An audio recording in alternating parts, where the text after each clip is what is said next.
Ladies and gentlemen, good evening and welcome to Canal Algérie's nightly news. On to the headlines. The President of the Republic, Commander-in-Chief of the Armed Forces, the National Defense Minister, receives Mauritania's Minister of Defense, pensioners and sons of martyrs in the delegation accompanying him.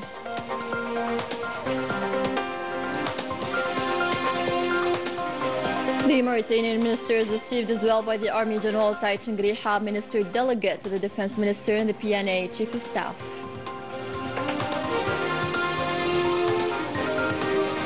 A fresh impetus to the Algerian-U.S. energy partnership with two memoranda of understanding signed between Sonatrach and Occidental Petroleum Corporation.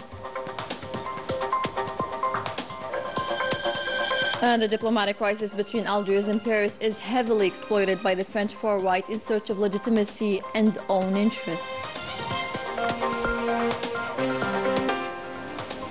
Welcome back. First off, the President of the Republic, Commander-in-Chief of the Armed Forces, Minister of National Defense, received this Wednesday the Minister of National Defense, pensioners and son of martyrs of the Islamic Republic of Mauritania, Hanana Ould Sidi Ould Hanana, and the delegation accompanying him.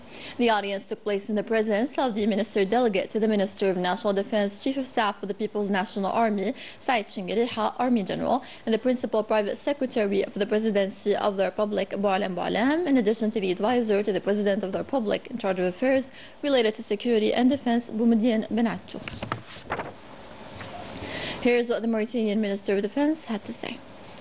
As part of my visit to Algeria, at the invitation of the Army General Saïd Chengriha, the Minister Delegate to the Defense Minister, the PNA Chief of Staff, I had the honor to be received by President Ahmed Tebboune.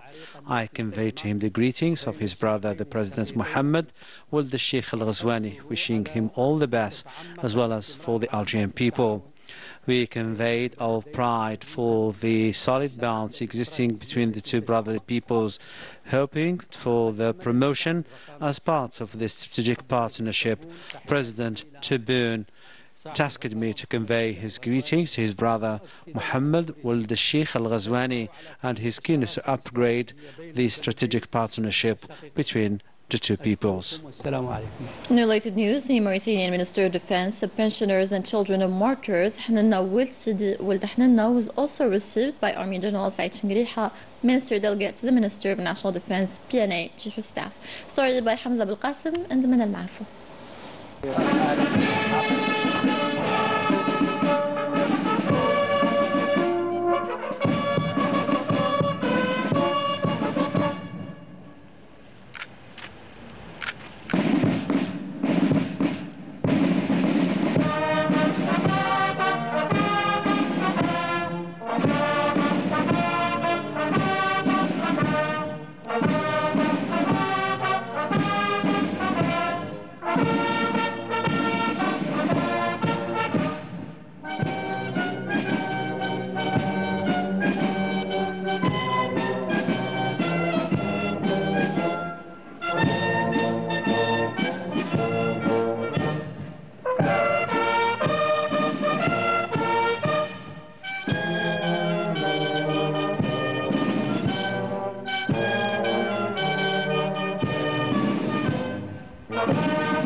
welcoming ceremony began with a salute to the national flag, followed by a military salute presented to the guests of Algeria by a formation representing the various branches of the People's National Army. The meeting was attended by the Secretary-General of the Ministry of National Defense, force commanders, department heads, central directors from the General Staff of the Ministry of National Defense, as well as members of the Mauritanian delegation and His Excellency, the Mauritanian Ambassador to Algeria. During the meeting, both sides discussed security developments in North Africa and across the African continent. They also exchanged views on issues of mutual interest and explored ways to further strengthen military cooperation between the two brotherly nations. On this occasion, the Army General delivered a speech warmly welcoming the visiting delegation and emphasizing the deep and enduring ties that unite the two countries. Army General Said Chengreha warmly welcomed the Mauritanian delegation and expressed the hope that the visit would be made fruitful and beneficial for both parties. Algeria and Mauritania, bound by geographic, historical and cultural ties, share the same ambitions and challenges, making their bilateral relations a model for cooperation and complementarity among Arab and African nations. The Army General also emphasized the strategic importance of Algerian-Mauritanian relations, highlighting the need to intensify joint efforts between the two countries through a unified and insightful vision focused on dialogue, coordination and the exchange of experiences. The strategic importance of Algerian-Mauritanian relations stems not only from the common denominators that unite the two countries, but also from the essential role that this cooperation plays in ensuring the stability of the entire region.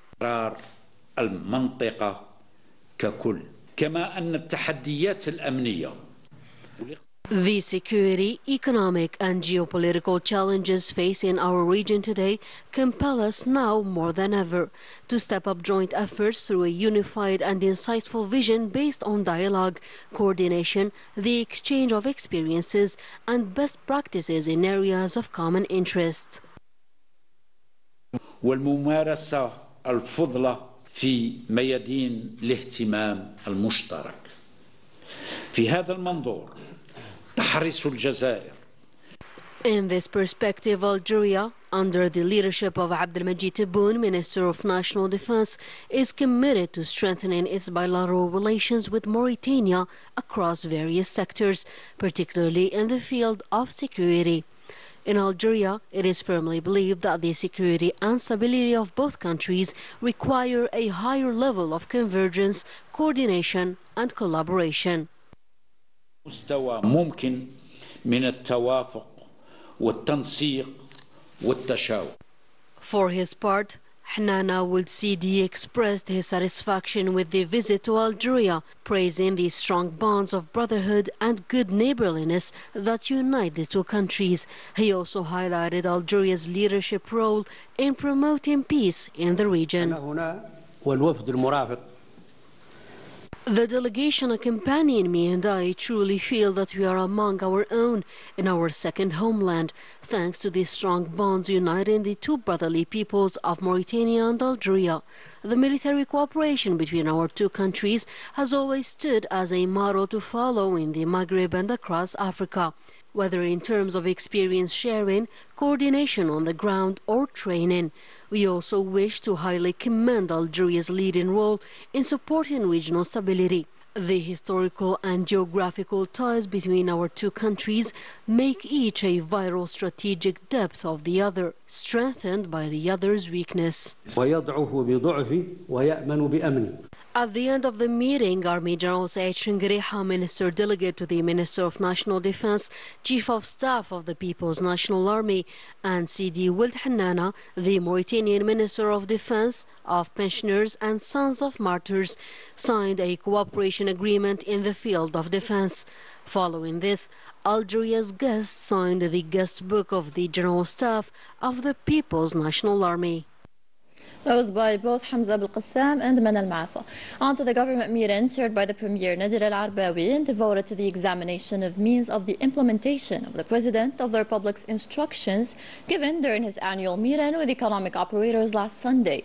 These instructions include the creation of two bodies responsible for regulating foreign trade and promoting non-hydrocarbon exports, in addition to strengthening the role of the one-stop shop whose mission is to organize, supervise, and guide investment projects. Emphasis was also placed on the need to take all necessary measures to support young leaders of investment projects through the micro-activity zones already established at the municipal level and to take all necessary steps to enhance land availability for the benefit of the Algerian Investment Promotion Agency. The government examined the final preliminary bill related to civil status. In the same setting, the government also listened to a presentation on the reform and modernization of university services and another presentation on the draft Nation Autism Plan 2025 and 2029. In diplomacy window of the night, the Minister of State, Minister of Foreign Affairs, the National Community Abroad and African Affairs, Ahmed Attaf, received today the President of the Colombian House of Representatives, Raúl Salamanca Torres, that is on an official visit to Algeria. On the occasion, both parties reviewed the friendship and cooperation relations binding Algeria and Colombia and explored means and ways to enable the parliaments of both countries and to further enhance cooperation. Both sides highlighted the convergence of points of view of the two countries in support of fair causes around the world, as well as the need to continue coordination and consultation at the level of international fora. On the sidelines of the Algerian American Energy Forum 2025, Sonatrach and its US-based partner Occidental Petroleum Corporation signed two memoranda of understanding that aim to consolidate and expand bilateral cooperation through partnership opportunities in the field of hydrocarbon exportation and production in Algeria. These agreements aim to define the framework for discussions on the possibility of cooperation for the development of carbonate reservoirs and the implementation of enhanced oil recovery techniques with the aim of optimizing production and improving final recovery factors. Coming up in our news edition. A good strawberry harvest in Jitul for this year thanks to the farmers' know-how and the substantial state subsidies meant to develop the sector.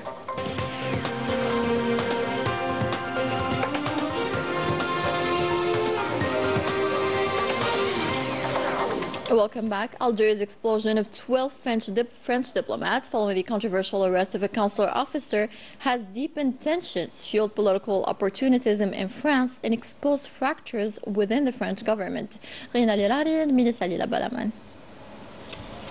The decision to expel 12 staff members serving at the French embassy and consulates in Algeria is being presented by Algiers as a sovereign and proportionate response. It comes amid the lack of reaction to the call for the immediate release of the Algerian consular officer who was arrested in France under circumstances considered to be in stark violation of international law. An arrest carried out in public without any formal notification via diplomatic channels is viewed as a breach of the immunity and privileges granted to the consular officer under various international conventions and agreements. It also disregards the customs and diplomatic norms that are meant to regulate relations between states in such matters.